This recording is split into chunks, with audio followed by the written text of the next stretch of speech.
a charter plane carrying an NBA basketball team, the NBA Stars Oklahoma City Thunder, has been left with a massive dent after hitting a mystery object during flight in October 2017. While the origin of this collision has never really been identified, this is not the first time a collision happens between an airplane and a UFO. Natural phenomenon or phenomenon of extraterrestrial origin? In any case, the consequences can often be disastrous.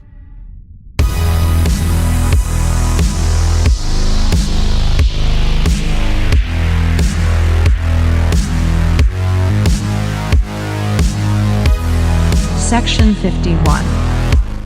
Hi everyone, what's up guys? DOZgeek here with Section 51. Big thanks again for your support to the channel. First, you can like and share this new video right now to keep supporting Section 51. Watch this video until the end if you want to know more about this new incredible story. I hope you're well. If you are ready, let's start right now. On October the 27th, 2017, a charter plane carrying an NBA basketball team, the NBA Stars Oklahoma City Thunder, has been left with a massive dent after hitting a mystery object during flight. The players, who were on a chartered Boeing 757 that was being operated by Delta Airlines at the time, were traveling from Minneapolis, where they had earlier been beaten by Minnesota Timberwolves. They were shocked when they saw the dent on the plane's nose after landing. And while the origin of the collision remains today a mystery, some suggest at that time the plane could have been hit by a UFO. Moreover, Thunder player Steven Adams even tweeted to NASA and scientists Neil deGrasse Tyson and Bill Nye, 30,000 feet in the air. What caused this? In the history of in-flight collisions, the damage is usually caused by lightning or hailstones, but Delta Airlines finally revealed that it was possibly a bird that managed to wreck the plane. They said in a statement, Delta Flight DL8935 operating from Minneapolis to Chicago Midway as a charter flight for the Oklahoma City Thunder likely encountered a bird while on descent into Chicago. The aircraft, a Boeing 757-200, landed safely without incident. Customers have since deplaned and maintenance teams are evaluating. Safety is Delta's top priority. The problem is that despite these official announcements, the origin of this collision has never been identified. And as you can see from the photos, the dent on the nose of the plane is huge. Some scary moments last night for the Oklahoma City Thunder as players and staff were flying into Chicago's Midway Airport from Minneapolis when the plane experienced some turbulence followed by an abrupt drop. They just basically told us they were trying to get to a lower altitude because I think they maybe were concerned about the cabin pressure. The flight went on without incident, landing in Chicago shortly after 1 a.m. It was only then players noticed the big dent on the nose of the plane. Sure, I'd never seen anything like that, and I was surprised. I was walking to the bus and Steven was taking a picture of something. I went to see what he was looking at. Players immediately took to social media. I guess we hit something. 30,000 feet up, tweeted Josh Eustace. And what could we have hit in the sky at this time of night? From Carmelo Anthony, a spokesperson for the Delta charter today, saying the plane experienced a possible encounter with a bird during its descent. It's hard to believe that a single bird or even hailstones could have made such a huge impact. For example, in the case of hailstones, there should have been several impacts, not just one, and more damage. What is even more intriguing is that it was not possible to have the testimony of the pilots to say if they could identify anything. It was Delta Airlines that spoke to frame the information regarding this incident, which does not help to remove the mysteries that hover over this event. And anyway, I guess we'll never really know what happened that day, what caused that massive dent on the plane, unless one of the pilots decides to talk one day. but maybe also that the visibility was very poor on the day of the incident and that the pilots saw nothing at all. This is possible too. However, it makes me think of another very special case, somewhat similar, of a collision between an airplane and a UFO. It was in 1948, the mental UFO incident. On January 7, 1948, Godman Army Airfield at Fort Knox, Kentucky, received a report from the Kentucky Highway Patrol of an unusual aerial object near Madisonville. Reports of a westbound circular object around 250 to 300 feet, around 80 to 90 meters in diameter, were received. At about 1:45 p.m., Sergeant Quinton Blackwell saw an object from his position in the control tower at Fort Knox. Two other witnesses in the tower also reported a white object in the distance.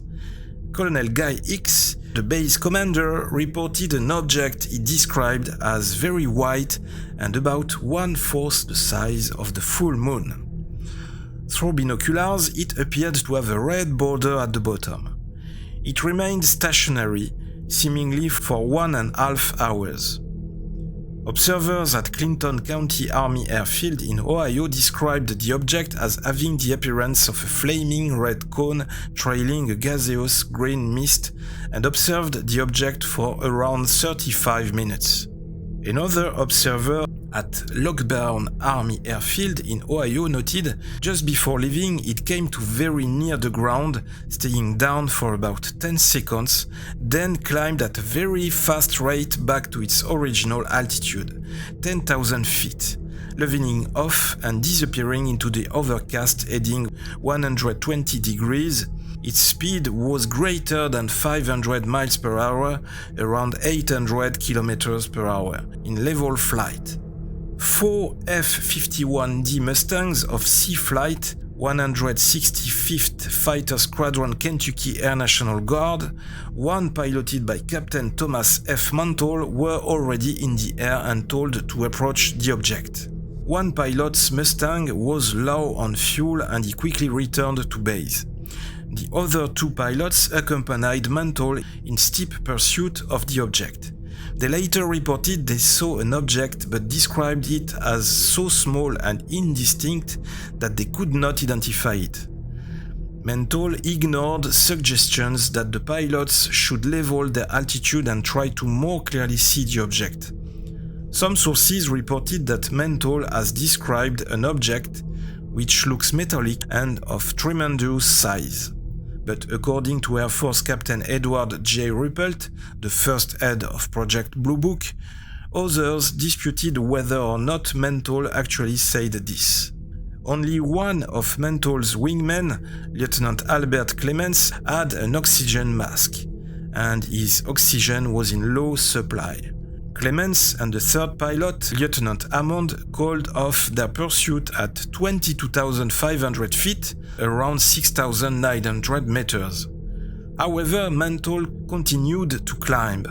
According to the United States Air Force, once Mantle passed 25,000 feet, around 7,600 meters, he blacked out from lack of oxygen and his plane began spiraling back towards the ground.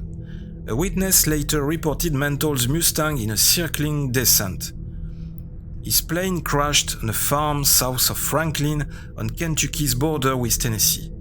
Meanwhile, by 3:50 p.m., the UFO was no longer visible to observers at Godman Army Airfield. The Mantle incident was reported by newspapers around the nation and received significant press attention. A number of sensational rumors were also circulated about the crash. According to UFO historian Curtis Peebles, among the rumors were claims that the flying saucer was a Soviet missile, or it was an alien spacecraft that shot down Mantle's fighter when it got too close. However, no evidence has ever surfaced to substantiate any of these claims, and Air Force investigation specifically refuted some claims, such as the supposedly radioactive wreckage of the plane. Another claim was that Venus had been the target of a chase by an Air Force F-51 several weeks before, and there were similarities between this sighting and the Mental incident. So, according to this version, Mental had unfortunately been killed trying to reach the planet Venus. In 1956, Air Force Captain Edward G. Ruppelt, the supervisor of Project Blue Book, wrote that the Mental crash was one of 3 classic UFO cases in 1948 that would help to define the UFO phenomenon in the public mind and would help convince some Air Force intelligence specialists that UFOs were a real physical phenomenon.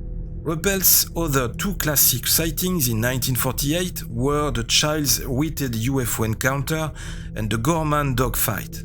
Ruppelt spoke with Dr. J. Allen Hynek, an astronomer at Ohio State University and scientific consultant to Project Sign and Project Blue Book. Dr. Hynek had concluded that the Venus explanation was incorrect, because Venus wasn't bright enough to be seen by Mental and the other witnesses, and because a considerable haze was present that would have further obscured the planet in the sky. Ruppelt also noted Dr. Hynek's statement that Venus, even if visible, would have been a pinpoint of light, but that eyewitness descriptions plainly indicated a large object. None of the descriptions could even vaguely be called a pinpoint of light. Having rejected the Venus explanation, Ruppelt began to research other explanations for the Mental incident. He was particularly interested in a suggestion by Dr. Hynek that Mental could have misidentified a United States Navy Skyhook weather balloon. In Madisonville, the object was seen through a telescope and identified as a balloon by one observer. However, others disputed this idea, noting that no particular skyhook balloon could be conclusively identified as being in the area in question during Mental's pursuit. Moreover, it's unexplainable how 3 military fighters equipped with engines of more than 1,600 horsepower could have been distanced by a balloon carried only by the wind. Captain Dussler, one of 3 US Air Force investigators who analyzed the site where the aircraft crashed, stated in 1997 that the condition of the aircraft was incompatible with a nose-down crash. The site and the wreckage were intact, as if the aircraft had fallen straight and crashed flat on its belly without damaging the vegetation or ploughing the ground. The only drawback of these late revelations is that they were made almost half a century after the facts. Today, it is rather difficult to verify all these theories. But this file is still very interesting because many details remain very blurry. And the option of a UFO, an alien aircraft, cannot be completely ruled out, as in the case of the plane carrying the NBA stars in 2017. So what do you think? How can we explain these incidents? Were these incidents really similar? Can we explain these incidents by natural phenomena or some secret aircrafts?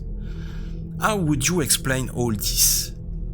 What made Captain Thomas F. Mental, this dedicated World War II pilot, lose control?